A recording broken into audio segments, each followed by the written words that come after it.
choice is the most powerful tool of the 21st century. We are taught that as long as an action is voluntarily, it's by default empowering. Agency, being a girl boss. But what's an OnlyFans girl but the CEO of her own body, isn't it? It is so twisted and easy to labelize exploitation as choice. It sounds like a revolution, right? But if you look closer, we didn't get rid of a boss, we just have a new name for it. It's not like some man in a shady office, we call it an algorithm. In feminism, there is a concept we call choice feminism. It is the idea that any choice a woman makes is feminist by default. Because she chooses it, the logic ignores the context.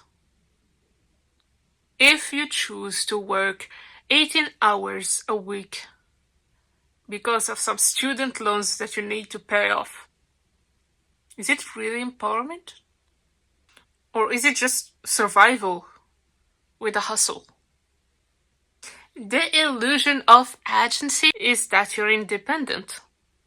But in reality, you're a gig worker. Just like an Uber driver. You are an independent contractor with zero labor protection, while the platform takes 20% of cut off the work you do.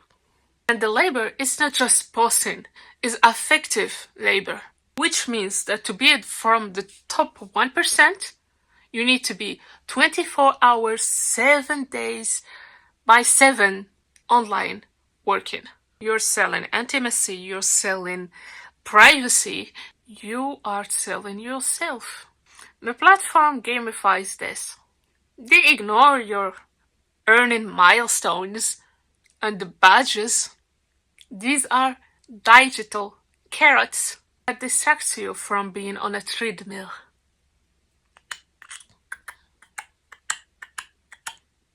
When you are your own boss, you don't blame the system. You blame yourself for not being good enough and hard working enough, I didn't grind enough. It's just a way to make people exploit. It's just a new way to make people exploit themselves.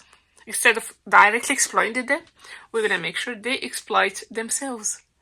We are going to normalize it by saying it's safe. There's a distance. People don't have access to you. But the exploitation has a long tail. The choice to post is permanent. But the platform ability to protect is flimsy. When the content is leaked and the parasocial exposure / relationship turns into real-world stalking, the platform isn't there to protect you. They have offloaded all the risks. Thank you! They get the rewards. You get the hard work. But when we frame this as a mutual reward, mutual benefit, we don't even think about the fact that we are just a product. The most dangerous thing is how we made it mainstream. We've reached a point where we see someone exploiting their own self, selling their own body. We call to buy basic necessities and we call it empowerment. Now we call it even entrepreneurship.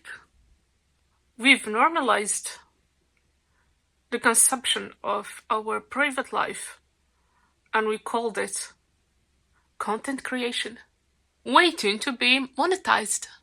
We tell ourselves it's a choice because the alternative is admitting something uncomfortable, that our economy is so enclosed and so hollow that the only way someone can move upward is by selling themselves. Selling access to yourself became the only thing that could guarantee you upward mobility. That's sad. We need to be able to support creators without worshipping the system that squeezed them. We can acknowledge the person's agency while still criticizing the predatory system they navigate. If empowerment requires constant performance and 20% tax to $1 billion company, is it actually power?